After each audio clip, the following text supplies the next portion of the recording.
नमस्कार दोस्तों, mutual funds में मैं हर रोज़ बातें कर रहा हूँ। म्यूचुअल फंड्स में मैंने पहले भी डिस्कस किया है rule of 15 15 15, rule of 72, rule of 7531, rule value funds, Contra funds, ये सारे हम लोगों ने डिस्कस किया है और हाइब्रिड फंड के बारे में भी डिस्कस किया है। अब बहुत सारे लोग जानना चाहते हैं मल्टी एसेट एलोकेशन फंड क्या होता है, एसेट एलोकेशन फंड क्या होता है। तो मैं उन लोगों के लिए बताना चाहता हूँ, ये बेसिकली फंड ऑफ फंड होते हैं। अब फंड ऑफ फंड का मतलब क्या हुआ? फंड ऑफ फंड का मतलब हुआ ये सारे पैसे 4-5 तरह के ये फंड अपने में रखते हैं और मार्केट के हिसाब से इस फंड में ही इन्वेस्ट कर देते हैं। तो फंड ऑफ फंड्स में इन्वेस्ट करने के लिए ये 4-5 जो इक्विटी फंड्स हैं या बैलेंस फंड है, इसको चूज कर लेते हैं और उसके हिसाब से, मार्केट के हिसाब से उस फंड में पैसे को पार्क करते हैं। तो ये हुआ एसेट एलोकेशन फंड या मल्टी एसेट एलोकेशन फंड। चूँकि ये फंड ऑफ फंड है इसलिए इसमें टैक्सेशन भी डेट का लगता है। अब टैक्सेशन डेट का लगता है और इसलिए रिटर्न भी इसमें थोड़ा आपको इक्विटी के तुलना में काफ़ी कम रिटर्न मिलेगा, क्योंकि ये सेफ तरीके से खेलता है। तो जिनको सेफ रिटर्न चाहिए, जिनको 10%, 12%, 8%, 9% से ऊपर रिटर्न चाहिए, उसके लिए एसेट एलोकेशन फंड एक काफ़ी अच्छा ऑप्शन है, जिसको फिक्स डिपॉजिट वगैरह से ज़्यादा रिटर्न चाहिए होता है। तो एसेट एलोकेशन कैसे वर्क करती है और क्या ये लार्ज कैप से अच्छा है, क्या ये मिड कैप से अच्छा है, क्या ये स्मॉल कैप से अच्छा है, ये समझने की कोशिश करते हैं। तो एसेट एलोकेशन फंड जैसे कि नाम से प्रतीत होता है, नाम से पता चलता है, इसमें एसेट एलोकेशन को बांट दिया गया है। इसमें इक्विटी भी होंगे, इसमें बैलेंस भी होंगे, इसमें कमोडिटी भी होंगे, इसमें डेट भी होंगे और इसमें हो सकते हैं रियल इस्टेट भी। तो ये सारे 4-5 स्टॉक्स, 4-5 फंड्स में पैसे को लगाया जाता है। अब आपका जो पैसा है हर सेक्टर में लग गया है मार्केट के हिसाब से। अगर मार्केट ऑफ है तो पैसे को अभी डेट में रखा जाएगा, या हो सकता है गोल्ड में रखा जाए, या हो सकता है और भी अदर सेक्टर्स में बांट के रखा जाए। तो इसी को एसेट एलोकेशन फंड कहते हैं। तो एसेट को बांट दिया गया और एलोकेट कर दिया गया, इसीलिए इसका नाम भी है एसेट एलोकेशन फंड। अब हर एक का, जैसा कि हमने डिस्कस किया है, हर एक का अपना एम होता है, अपना गोल होता है हर एक फंड का, और जो इन्वेस्टर होते हैं उसी गोल, उसी हिसाब से अपने आप को डाइवर्सिफाइड करते हैं।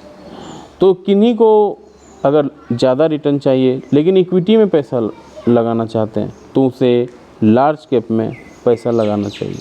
लेकिन अगर एसेट एलोकेशन फंड को कंपेयर करें लार्ज कैप फंड से, तो सबका अलग अलग मोटो है, सबका अलग अलग एम है, सबका अलग अलग गोल है। एसेट एलोकेशन का मकसद है कि आपका फंड, आपका जो पैसा है प्रोटेक्ट हो, प्लस मार्केट के उतार चढ़ाव का भी ज़्यादा असर ना मिले और रिटर्न भी मिले।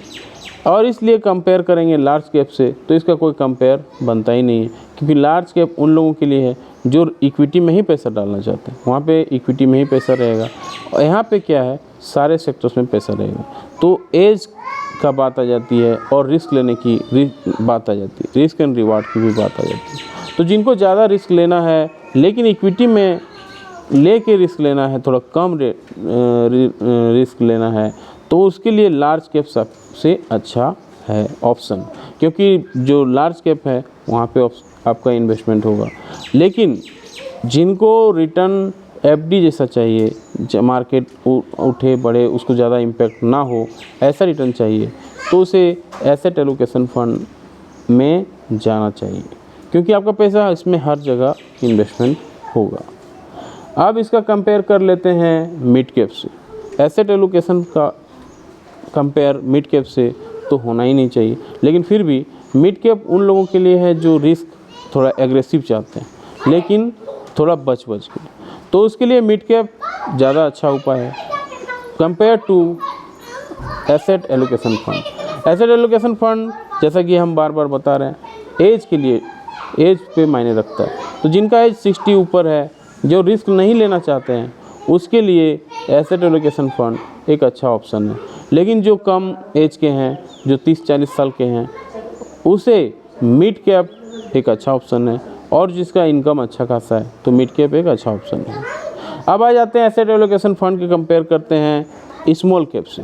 तो स्मॉल कैप का कंपेयर हालांकि एसेट एलोकेशन फंड से होना ही नहीं चाहिए, लेकिन फिर भी अगर कंपेयर किया जाए तो दोनों का अलग अलग मकसद होता है। एसेट एलोकेशन फंड का मकसद है कम रिटर्न के साथ, सेफ्टी के साथ रिटर्न करना, लेकिन स्मॉल कैप का रिटर्न है हाई रिस्क हाई गेन का। इसलिए एसेट एलोकेशन फंड का कंपेयर मल्टी के एसेट फंड से करना बेवकूफ़ी है। एसेट एलोकेशन फंड जो है अलग मकसद है और स्मॉल कैप का अलग मकसद है। स्मॉल कैप उन लोगों के लिए ज़्यादा अच्छा है जिनका बहुत कम एज है, या रिटर्न, जिनको रिटर्न काफ़ी अच्छा चाहिए, और जिनको हाई रिस्क हाई रिटर्न का जो फंडा है उसमें शामिल होता है। तो कोई अगर 20 से 40 साल के एज के अंदर है और उसका इनकम काफ़ी अच्छा है, उसे स्मॉल कैप में जाना चाहिए।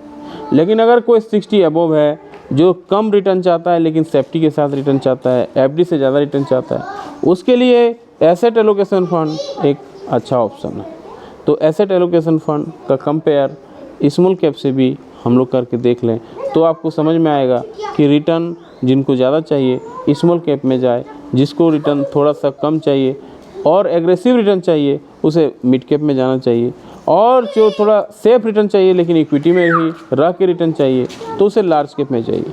लेकिन जिसे रिटर्न नहीं ज़्यादा चाहिए लेकिन सेफ्टी के साथ चाहिए, एफडी से ज़्यादा रिटर्न चाहिए और एक अच्छा खासा रिटर्न चाहिए, 12-13% का रिटर्न चाहिए, उसे एसेट एलोकेशन फंड में वो जा सकते हैं।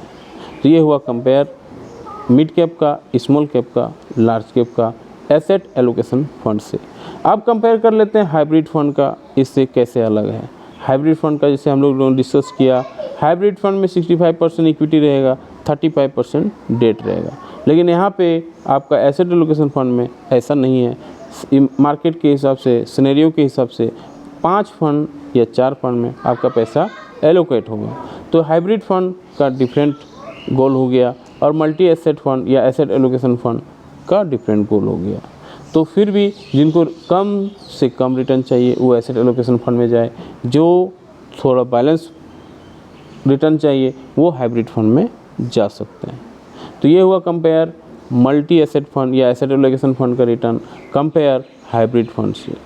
अब हाइब्रिड फंड, ये मल्टी एसेट या एसेट एलोकेशन फंड का रिटर्न बैलेंस एडवांटेज फंड से भी कर लेते हैं। तो बैलेंस एडवांटेज फंड और एसेट एलोकेशन फंड क्या सेम है?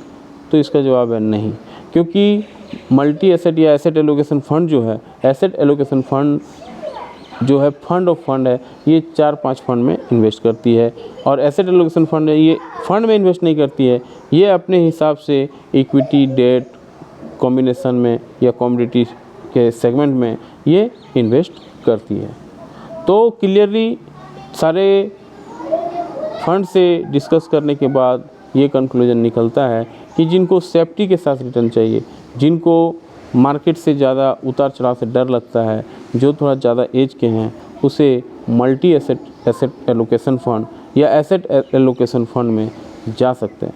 ये सारे कंपनी का हो सकता है, आईसीसी का एसेट एलोकेशन फंड है, एचडीएफसी का भी हो सकता है, निप्पॉन का भी हो सकता है, सुंदरम, कोटक, बिरला, जितने भी कंपनी हैं सबका अलग अलग हो सकता है। ये गूगल पे आपको मिल जाएगी। उम्मीद है वीडियो अच्छी लगी, लाइक एंड शेयर जरूर करें। जय हिंद, वंदे मातरम।